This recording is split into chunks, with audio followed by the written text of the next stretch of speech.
You're listening to the Marijke de Jong Podcast, episode number 2. Welcome to this podcast that will change the way you think, which will change how you feel.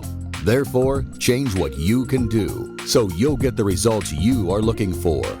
And now, your host, founder of the Straightness Training Academy, Marijke de Jong.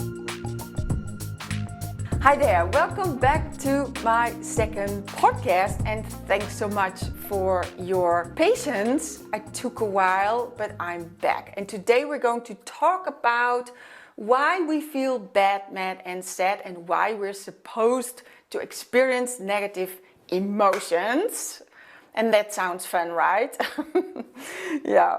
So, negative emotions, there's real power in negative emotions. They can be really useful and helpful and valuable, and they can serve us and it can help you move forward. And that's why we're going to talk about that in this episode.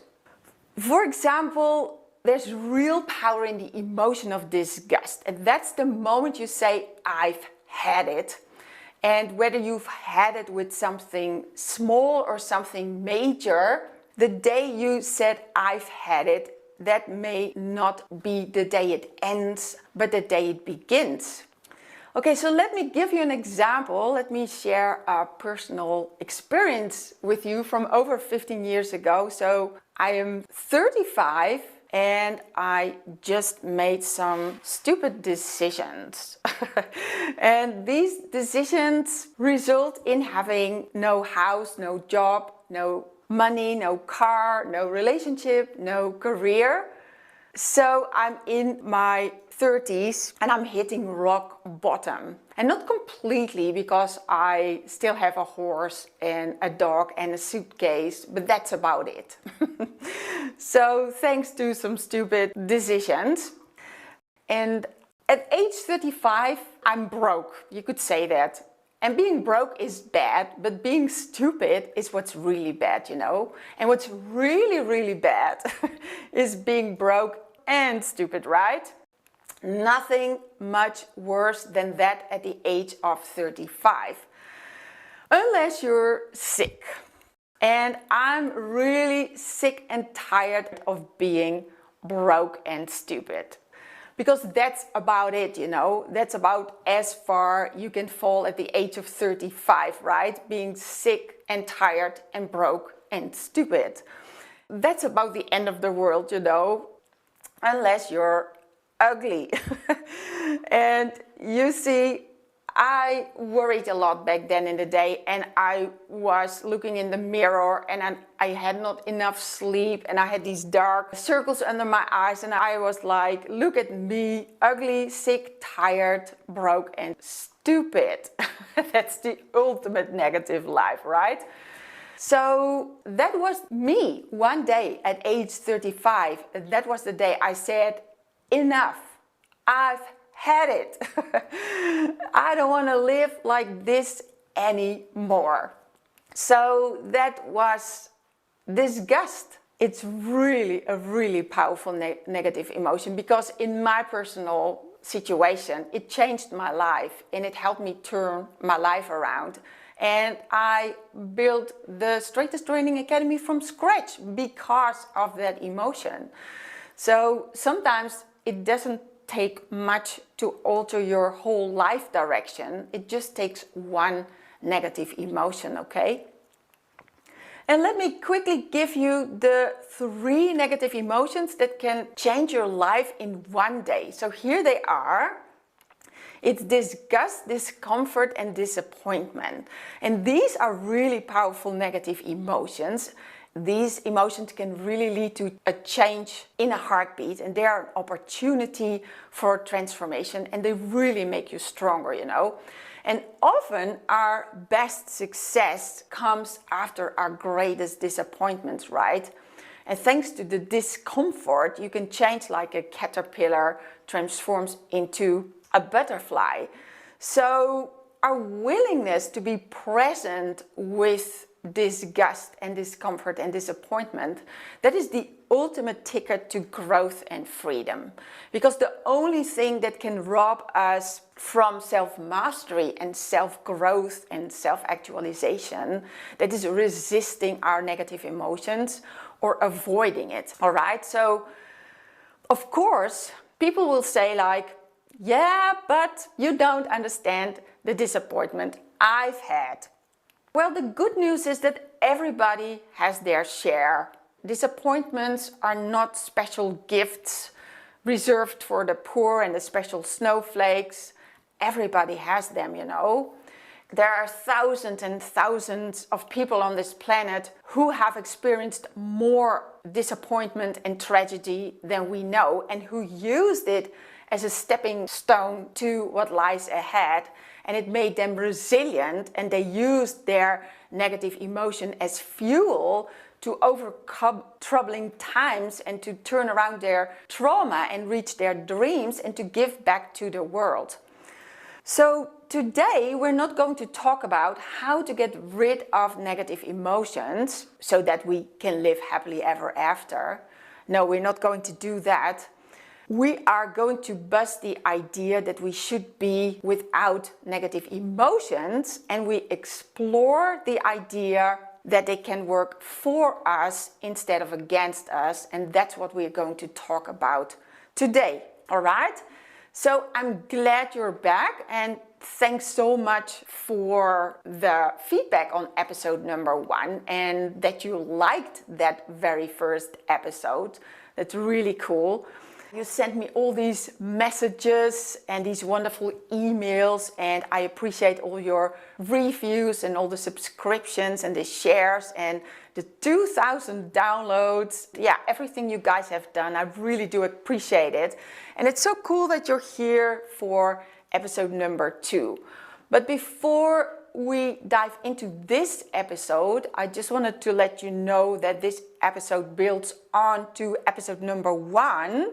So if you haven't listened to that first podcast, I highly recommend that you go back and listen to that one now, because that is the fundament, you know. It's all about using the powers of the mind to use our emotions in an empowering way, as emotions are so influential, you know. They can go either way on you. Emotions can build or destroy, and not only the negative ones. We all know the saying, killing with kindness, all right?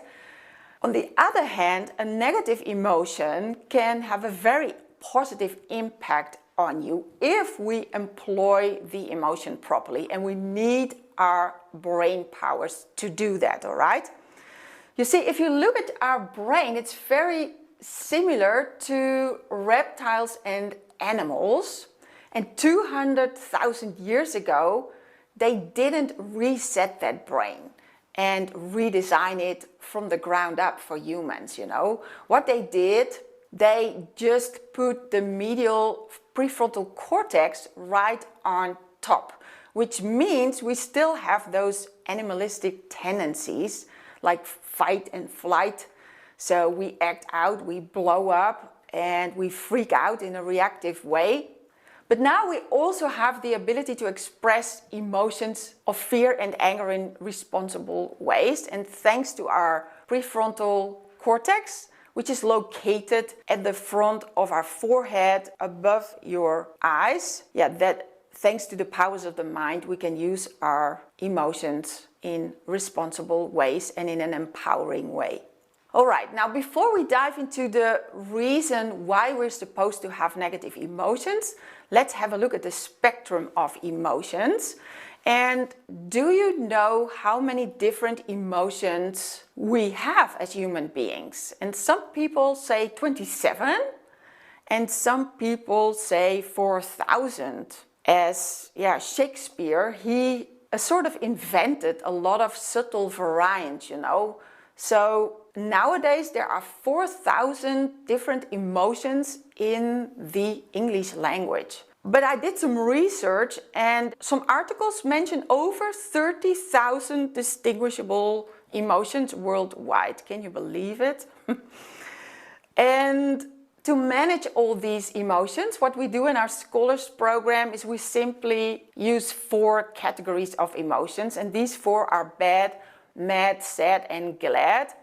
And we believe that every emotional shade, like every color, we could say is derived from just these 4 primary emotions. At least that's how we categorize emotions in the Straightness Training Academy. So that is bad, mad, sad, and glad. And that's the map of the territory we use and the map of the emotional landscape. And just to be clear, none of the 4 umbrella emotions is better than the other. They're just different. And that's really an important thing that I want to make sure I make really clear. There's not this moral judgment. No, they're just different, all right? And in the show notes, I've included a list of emotions, and that's by no means a complete list. It's just there to give you an idea how we categorize emotions as bad, mad, sad, and glad, all right? And just go to straightnesstrainingacademy.com/podcast2 and then download the podcast freebie to see the lists, okay? Of course, feel free to swap emotional shades from one category to another, because if you're a Westerner, you might value excitement and pride as positive and you consider guilt as a negative emotion. But if you're an Easterner, you might value guilt as positive and excitement and pride as a negative emotion. And that's so fascinating, right? Nothing is absolute. There's nothing as the truth, and all the magic is in the meaning, which means you get to decide whether you label an emotion as bad, mad, sad, or glad. So that's really good news, right? All right, now traditionally emotions are simply categorized as negative or positive, where the bad, mad, and sad variants are part of the negative emotions and the glad variants are part of the positive ones. And also here, the most important thing that I want to make sure I make really clear is that positive doesn't mean right and negative doesn't mean wrong, and positive emotions are not better than negative emotions. They are simply opposites, like yin and yang, all right? So that is very important. And that's how we do it in the Straightness Training Academy. We swap judgment for curiosity and we just have a look like, hey, how can we use this? But we do live in a society that buys into the idea that positive is better and that happiness is the goal. I mean, what is the last line of every fairy tale? Exactly, it's "and they lived happily ever after." And also in Hollywood movies, they teach us that there are good things and bad things, and the goal is for the good guys to beat all the bad guys and to get rid of all the negativity, and then the good guys will live happily ever after. And they're going to a positive place where there's only positive things and positive people, and there's only positivity and happiness left. Only rainbows, unicorns, perpetual bliss, all that kind of stuff, right? And most of us are raised believing that the goal is to be happy all the time, and we are sold a story that we should be happy all the time. So what we learned as a kid is that happiness is the goal, and we learned and developed this moral judgment, like positive is good and right and negative is bad and wrong. Also in our culture, in everyday life, feeling good is the goal. So we tell people to have a good morning and a nice day and a good evening. But one day there was this guy who entered the insurance company where I was working in my 20s. And my colleague said the usual, "Good morning." And this guy reacted like, "Good morning, good morning. It's not a good morning at all." And I think we can all relate to this, right? Sometimes it's simply just not a good morning. And not because something horrible or terrible happened. No, just because some everyday challenge, like you were being caught in traffic, or you received some negative feedback, or you couldn't catch your horse in the field. You know, we all face those everyday difficulties that are part of life. And therefore, an important piece in our lives with our horses is the ability to handle negative emotions, which most of us are not very willing to do, right? And when you ask most riders, what do you want for you and your horse? What do most people say? I want to be happy. That's what they say, right? I want to be happy.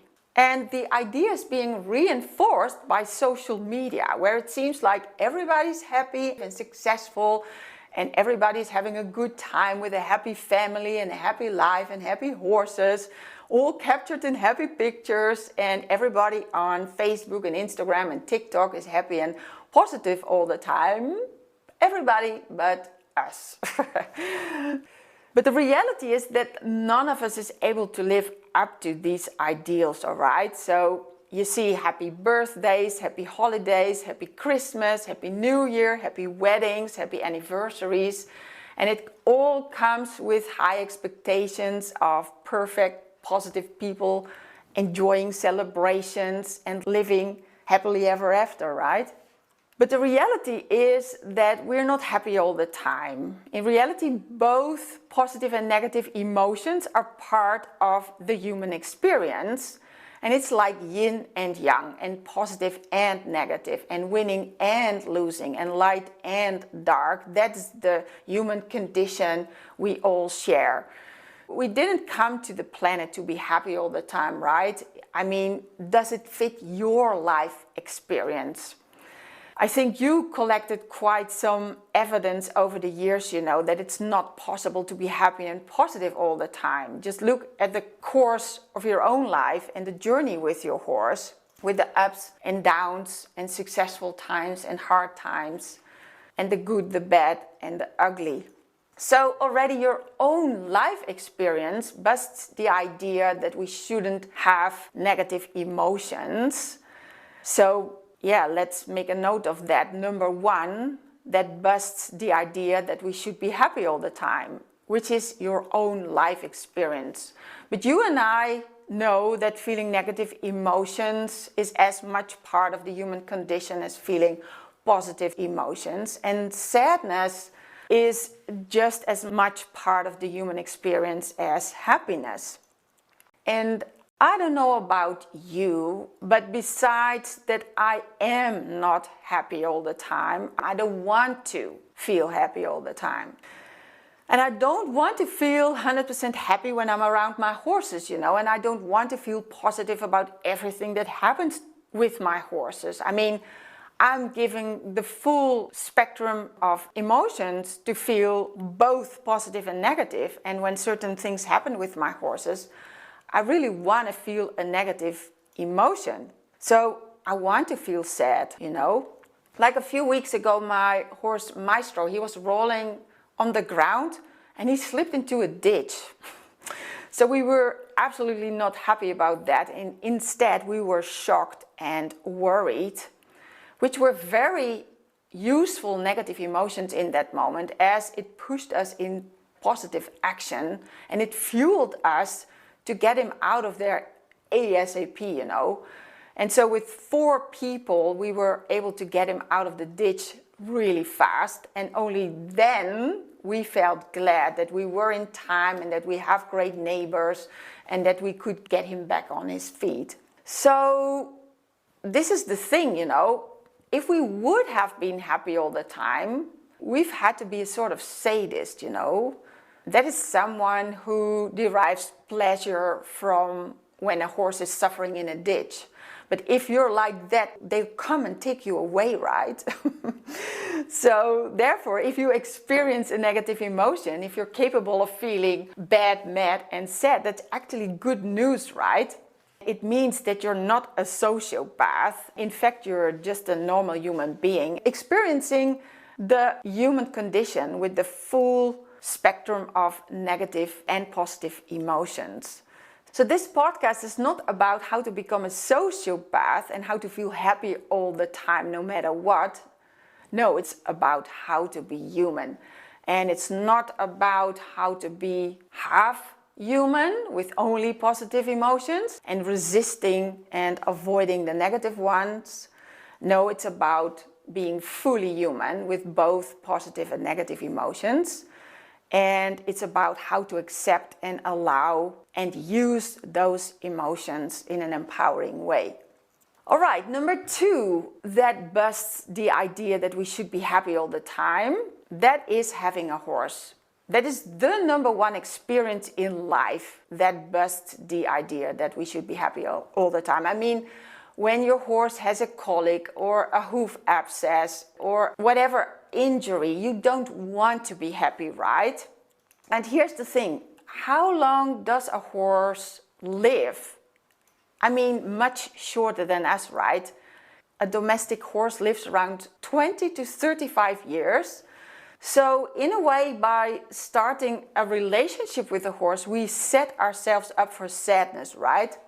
Of course, there are exceptions, like according to the Guinness World Records, there was this horse, Old Billy. It's the oldest horse to have ever lived, and he was born in the UK in 1760, and he took his very last breath on November 27, 1822. So he reached 62 years old, and that's unbelievable, right? And therefore, some of you will question that. You might think like, was Billy really 62 when he died? Well, the evidence for him having achieved this great age is in fact quite good, because there was this squire, his name was Henry Harrison, and Henry was 17 when he began to train Billy as a plow horse, when Billy was just 3 years old. So when Billy died, Henry had known him for 59 years. Can you believe it? And for those of you who want to see more evidence, well, Billy's head and skull is now on display in the Manchester Museum. But okay, let's not go too much off topic here. So back to the question, on average, how long does horses live? Well, 20 to 35 years, depending on the breed and many other factors, of course. So in a way, we could say that when we buy a horse, or most of the time it's the other way around, when a horse adopts you as a human, you're opening up yourself to negative emotions, because you most likely will live longer than your horse, right? So when having a horse, on the one hand, we sign up for happiness and having this deep emotion, this deep unconditional love for our horse. But on the other hand, we know there comes a time that we have to say goodbye and experience sadness and grief. And a lot of you already experienced this, me, myself included. So I think that welcoming both happiness and sadness in our lives is part of the unique experience here on earth. And it's part of living a full, rich, meaningful life together with our horses. And I think most of us go into having horses knowing that we're going to feel bad and sad. And we're still all in. So, of course, we can stay safe and never enter into a relationship with a horse to avoid all the negative experiences and negative emotions. But here's the thing, it will be a comfortable but very small life, and it will be a very limited life, and we wouldn't call it flourishing, all right? You see, without having a variety of unique and personal experiences with our horses, both positive and negative, well, we couldn't live this more extraordinary life, right? And we're going to miss out on the opportunity of being fully alive, and we cannot optimize our knowledge and skills or actualize our potential. And without a horse, we miss out on the higher life of togetherness, and we miss out on a rich, responsible, and meaningful life. So that is the alternative, right? So that's why we say go for it. We go all in. And this holds true for really anything that's happening in our lives. From having relationships with people, from starting a new job, from building a career, from raising kids and horses. all those things that give our life meaning, they come with challenges and negative feelings. And it's natural, it's normal. Now, someone says, yeah, but. Yeah, but why bother? A new horse, a new job, a new career, setting goals, making plans. Why do that? Why take on all that? And why bother with achieving our dreams? All those challenges that make us feel uncomfortable. Why do that? And I would say, why not? I mean, if you've got the talent and the skill and the opportunity, why not put it all together and see if you can evolve to the next version of yourself to live a more extraordinary life? And that's the goal in the Straightness Training Academy, self-mastery and self-actualization. And there's nothing that we teach that says you're supposed to be happy and positive 100% of the time. I mean, when certain things happen on your personal path to mastery, you want to be able to choose from the full range of useful emotions, right? And not only the positive variants. And I believe that experiencing discomfort and disappointment and disgust, it's as much part of our Straightness training journey as feeling comfortable and content and confident. Because all these seemingly negative emotions can be very useful and powerful, and they help us evolve and grow and contribute to the world. So that's number 3 that busts the idea that we shouldn't have negative emotions. It's duality. I mean, without disgust, there's no delight, right? And if you're never unhappy, would you actually know when you would be happy? That's the whole thing. It's the opposites that makes it come all alive, right? Sadness on the one side and happiness on the other side. And if you're never sad, how would you know about happiness? We need both, right? Discomfort and comfort, and disappointed on one side and feeling satisfied on the other side. We need the opposites, the duality, the contrast, the yin and the yang.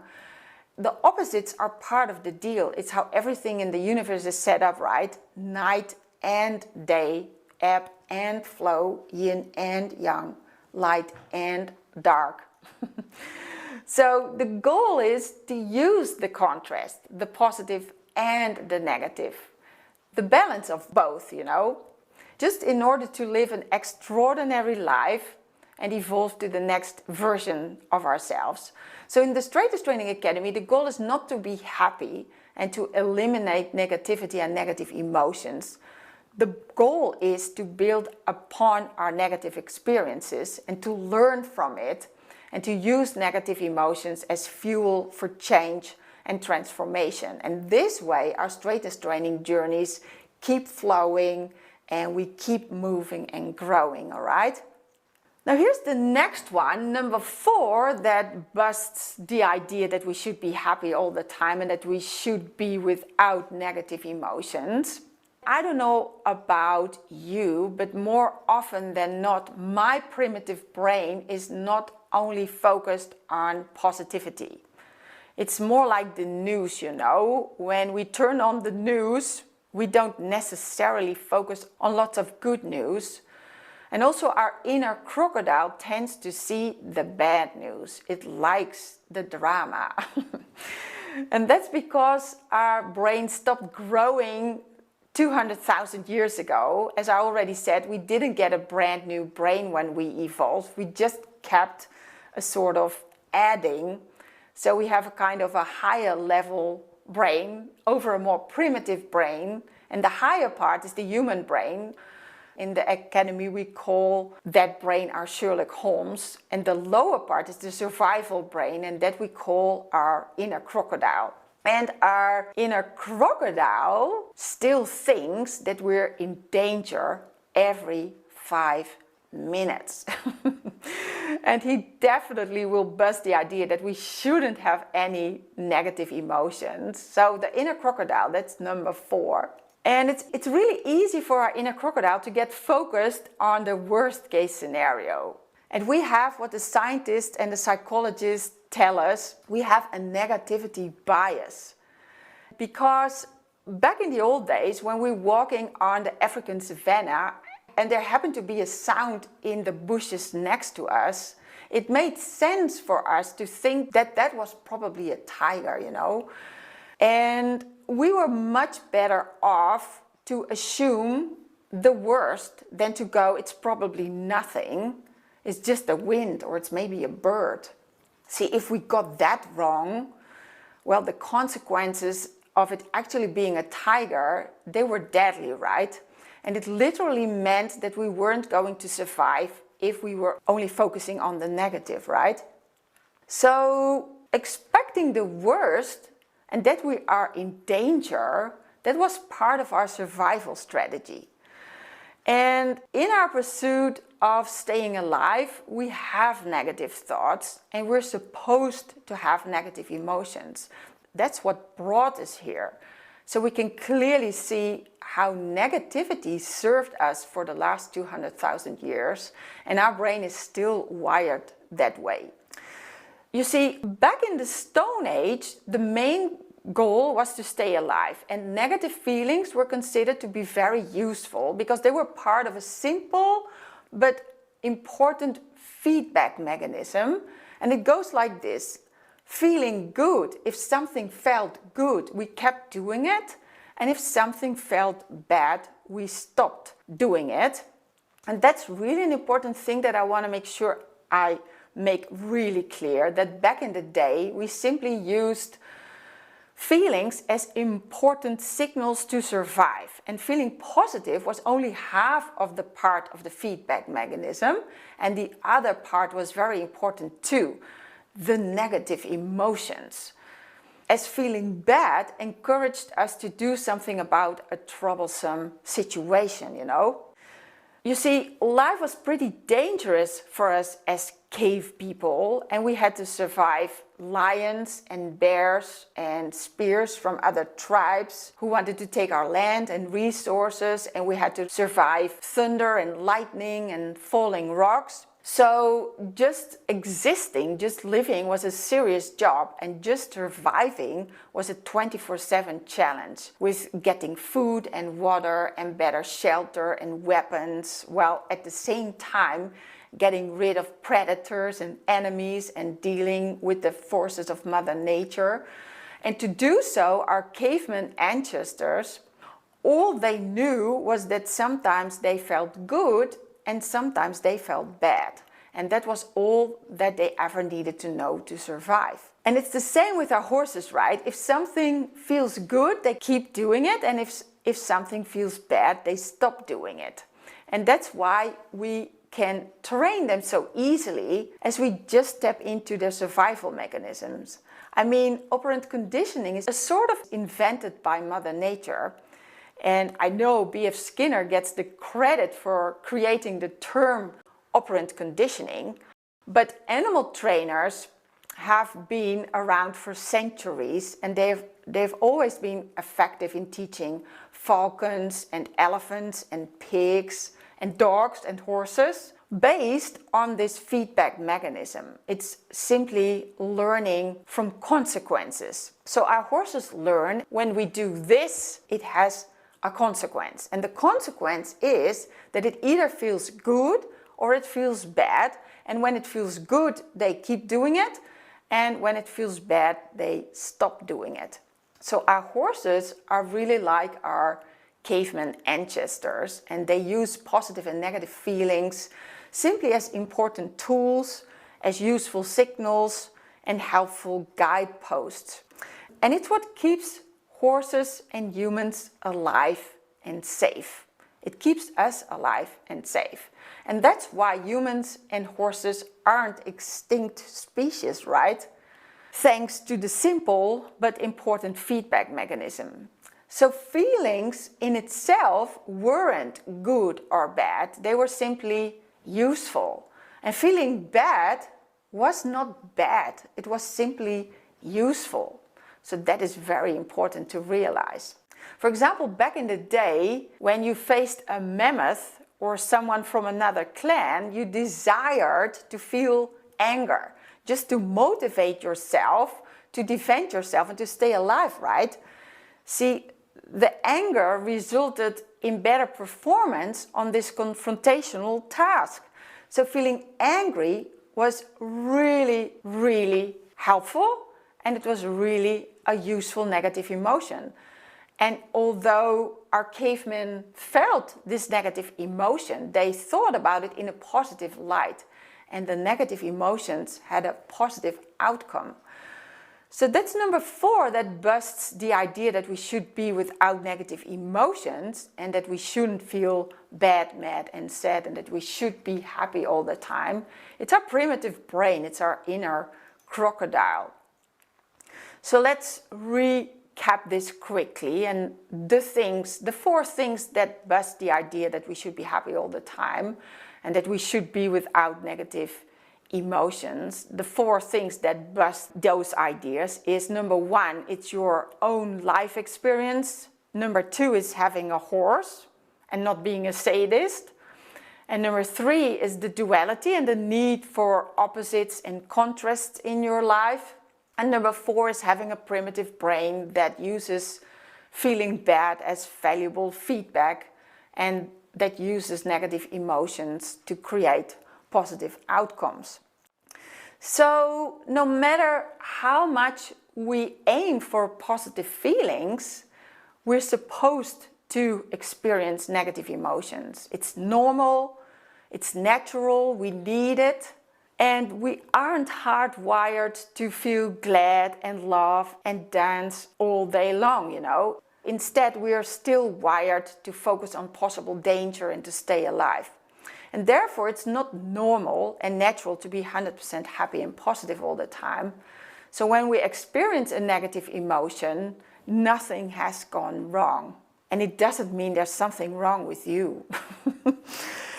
It just means you're a human being with a human experience, and you're a human being with caveman ancestors that inherited the idea of safety first.